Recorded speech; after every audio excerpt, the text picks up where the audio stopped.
Okay, so this video is going to be covering Groundwork for a Better Vocabulary 7.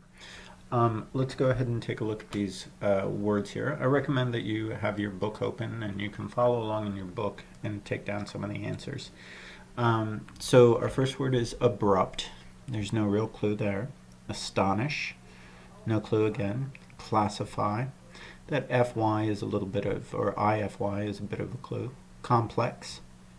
Consent. Eager, endure, exclaim, horizontal, the AL at the end is a clue, and recollect. All right, so our first word here is abrupt, and this one is an adjective. Seat belts in cars protect passengers from injuries caused by abrupt stops. An abrupt burst of laughter during the church service surprised everyone. So abrupt is not expected. It also has the meaning of being sudden, which is part of being unexpected. So in the first example, an abrupt stop happens when you push down on the brake of your car very quickly. Maybe there's someone just walked out in front of you, or there's an animal in the road or something, but it's a stop that wasn't expected and happens very quickly. In the second example, it's saying an abrupt burst of laughter. A burst means like a short amount of sound or a short event. So an abrupt burst of laughter meant that during the church, all of a sudden someone just started laughing loudly and very suddenly, right? And so it was unexpected.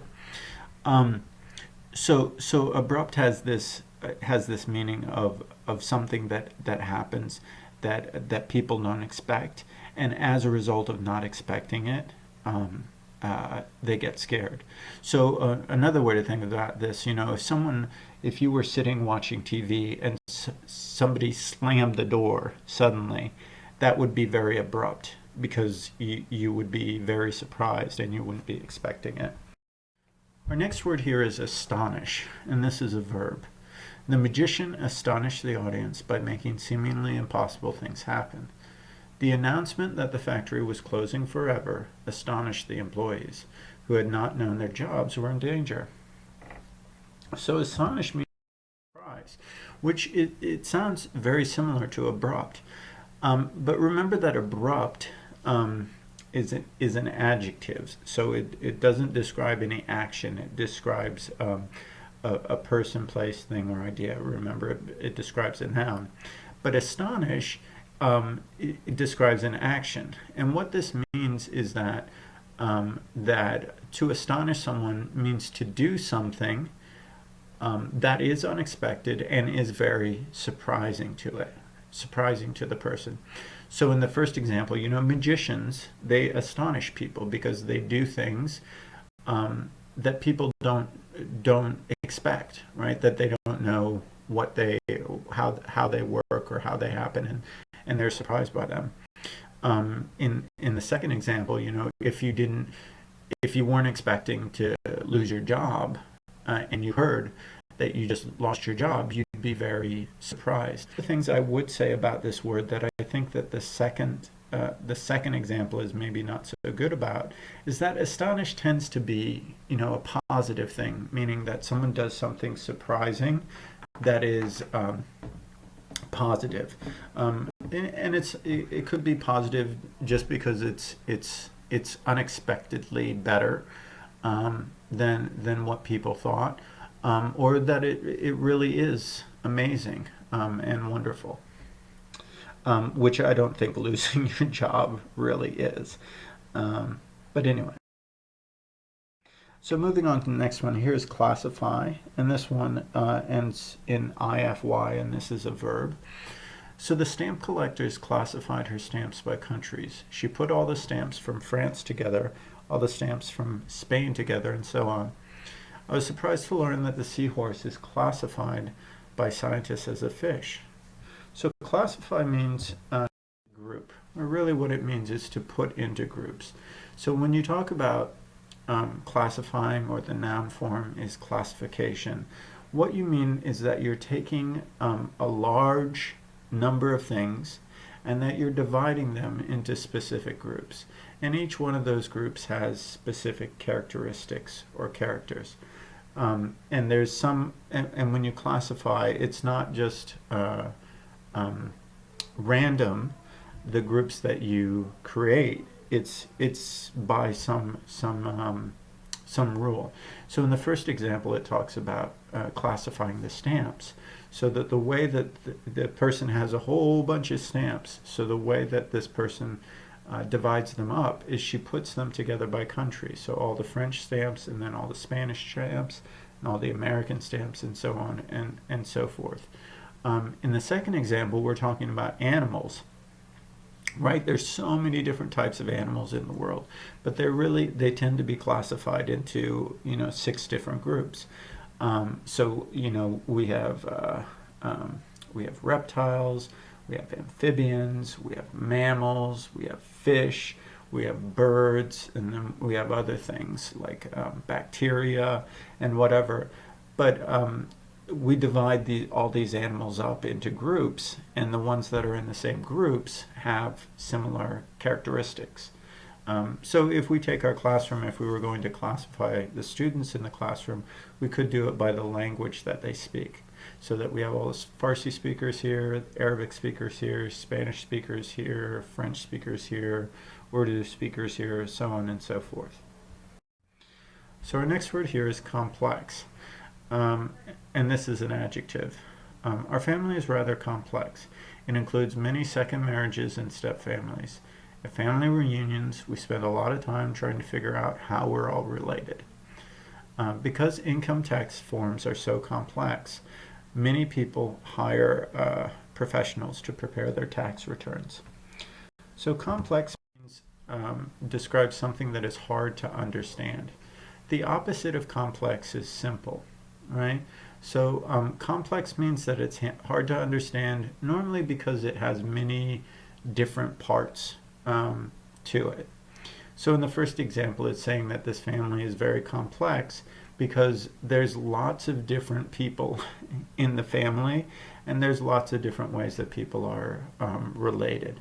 In the second example, if you've done your taxes, you'll know that those are very complex too.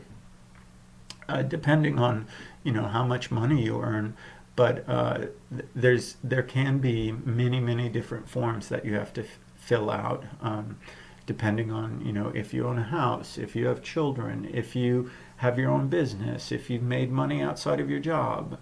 There's lots of different parts to it. So to describe something as complex means that it's difficult to understand, generally because it has a lot of different parts to it. Our next word here is consent, and this is a verb. Enrique proposed to Anita by putting up a billboard saying, "Will you marry me?" She consented with her own sign and said, "Of course I will." Only applicants who consented to a drug test were considered for the job. So consent means to say yes. And I don't really like the first example here, because consent normally means to say yes to something that maybe maybe you're giving up some of your power by saying yes. So in the second example, I think that's a better example. When you consent to a drug test, it means most of us probably, even if we don't do drugs, when we consent to a drug test, we're giving up some of our power or our privacy. You're giving up some of your privacy. So in turn, when you say you consent to get married, it's kind of like, yeah, I agree to get married, and you can be in charge, right? That I'm giving up some of my authority or some of my ability, which is why I don't really like the term of consent, because consent means to say yes to something, but it sort of means to say yes to someone having power over you. Our next word here is eager, and this one's an adjective. I'm always eager to read the latest story by my favorite mystery writer. Our dog is eager to greet us when we come home. She jumps up on us and begins licking our hands before the door is even shut. What eager means is happily excited, right? Or very excited about something. Eager is often used to mean that you're excited to do something.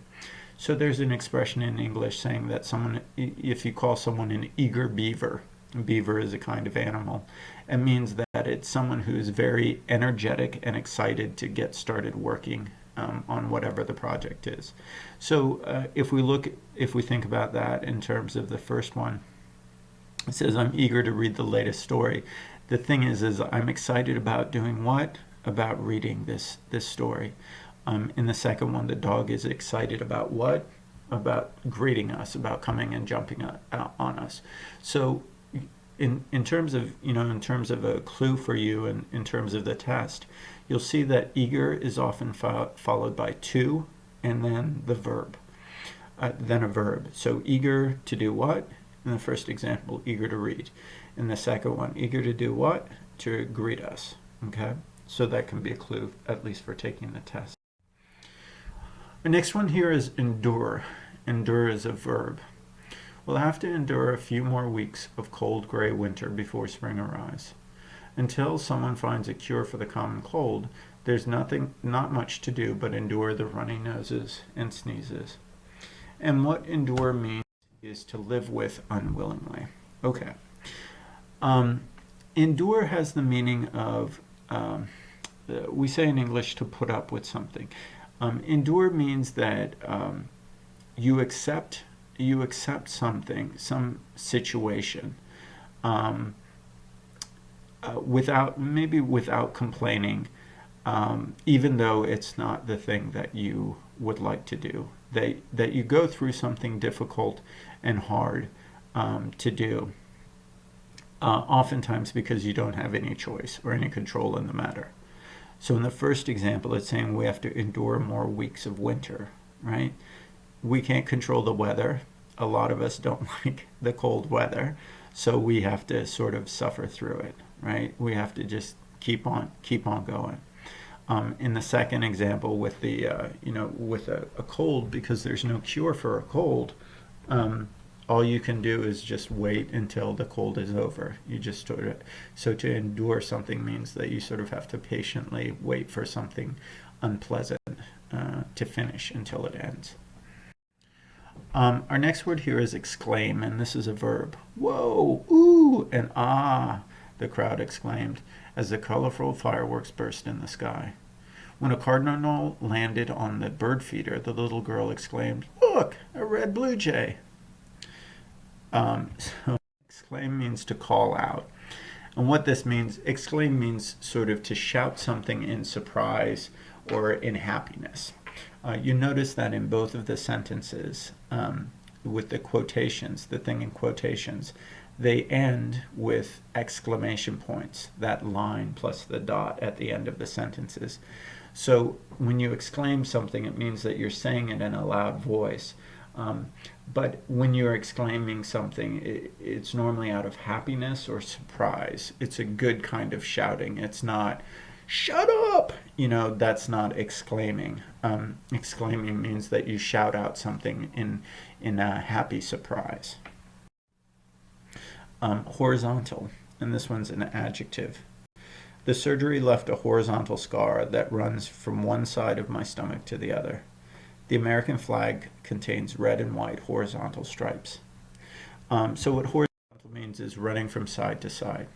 What that means is we're talking about something that goes from left to right or right to left. The opposite of horizontal is vertical, meaning something that goes up and down or down and up. So if we think about that, when we're lying on a bed, we're horizontal, right? We're going from side, if we were to measure us, we're going from side to side. When we're standing up, we're vertical. We're talking about going from up to down.